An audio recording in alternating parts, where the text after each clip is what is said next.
Hey everybody, all right, it's time to hunt some pennies. So this is part of a bunch of boxes that I drove around to a bunch of different banks. I went to 6 banks. I got 4 boxes of nickels and a box of pennies. And so this is not part of my weekly coin order that I get from Wells Fargo, but I went ahead and opened them because the last 2 boxes that I had were uncirculated pennies and can't do much with that. So I haven't even looked at the enders. Hopefully there may be some Wheaties in here, but I'll get the hunt started, and I'll come back when I find something good. Roll number 4, got our first Wheatie, 1956 out of Philly. It's not in bad condition either, so that's sweet. Roll number 7, we've got our first foreign. Canadian, 1971. Got a little corrosion on it, but that's all right. It's been a slow box. We've just got the 1 Wheatie, and I did find a 2009, and it's not in great shape either. But that's it so far. Get back to the hunt. Roll 20. We finally have another Wheatie. And it was an ender. I just didn't see the date, 1950D. All right, so that's only our second Wheatie of the box. I normally only find about 6 to 7 Wheaties, so maybe there's still a chance. Roll 23. Got our second foreign of the box, another Canadian. 1963. All right. That's sad when you have the same number of foreign as you do Wheaties. Roll 24, and we've got another foreign. King George VI, 1951. That's sweet. All right, now we have more foreigns than we do Wheaties. Roll 34. We finally have another Wheatie. It was facing me. 1951 out of Denver. Not in bad shape either. All right, sweet. So we do have 5 2009s, 3 Wheaties, 2 1959Ds, and 3 foreign coins. Roll 38, and it looks like the foreign coins are gonna surpass the Wheaties again. Canadian, young head, 1964. All right, I'll take it, but 4 foreign and 3 Wheaties. All right, roll 50, last roll, and it was an ender, and I didn't even pay attention to it. 1957D. All right, so that makes 4 Wheaties, 3 1959Ds. None of them had the D over D. And 4 Canadians, and 1 roll left. And that's it for that box. So not the best box, wasn't horrible. Well, it was close, but did find over 2 pounds of copper coins, copper pennies.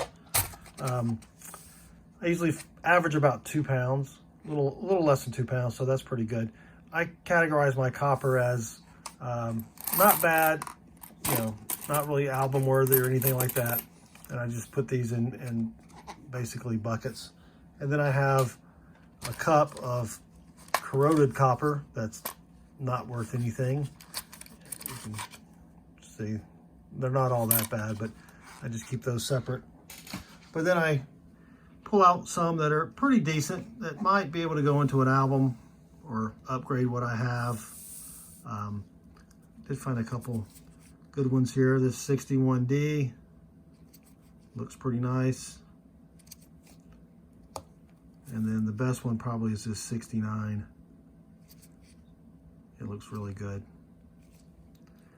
And then I did find some San Francisco Mint pennies here. The 68S is in pretty nice shape.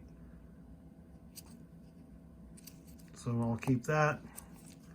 The 69S has got a little bit of some dirt or corrosion at the bottom. but it's not the DDO. 69S does have a DDO, and they're worth a lot of money. Unfortunately, it's not a DDO. And then the 70S, it's got a little corrosion on the back, but I'll keep that one as well. This 72S will probably go into the solo cup of bad pennies because it's pretty beat up. But don't find too many S-mint pennies here. I did find 10 2009. Only 2 are really in decent shape. This is one of them. I mean, of course, it's got scratches. You know, it's not near mint or anything like that. This one doesn't look too bad either.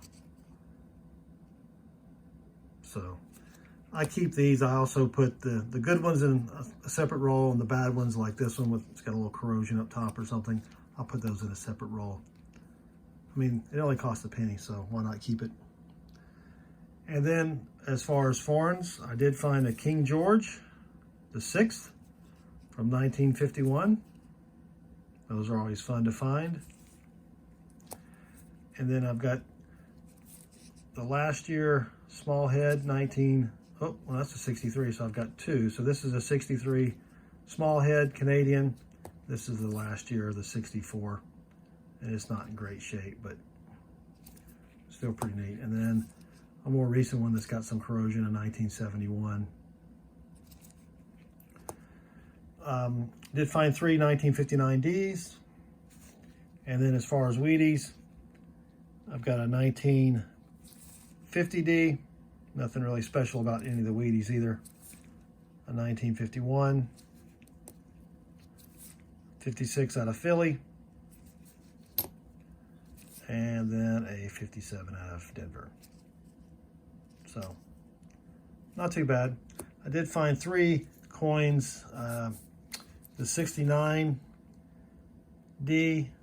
there's a 69D that has, or that is missing the FG in the bottom right hand corner there. I looked under the loop. You really can't see it, but you know, these things, they have wear, and even if there was a little bit there, you really couldn't tell if it was once there or not. I just put those in a roll. And then this 84 has some raised metal. You can probably see it looks like little dots all over his face and everything. Let me show you what it looks like under the scope. So I don't know if this is post-mint damage, but I mean, it's raised metal. You can see one here and there and there and there. There's another one there. There's nothing on the back that you would think something would punch through it to produce that, but there's quite a bit of it all over. There's a little bit, some there by Liberty on the back of his head there.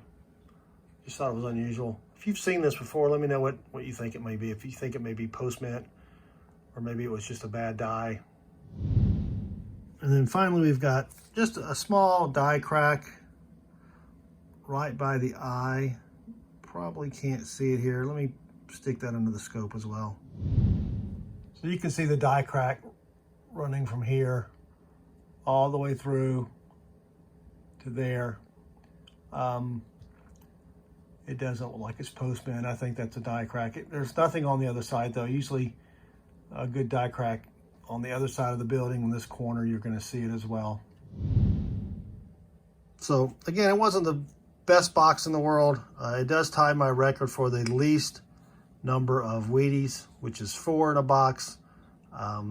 But you know, that's coin roll hunting. You don't always find a ton of things. So, but anyway, I appreciate you watching. If you enjoyed the video, please give me a thumbs up. Also, feel free to leave me a comment below. And I'd also really appreciate it if you'd subscribe. So thanks again for watching, and good luck with your hunts.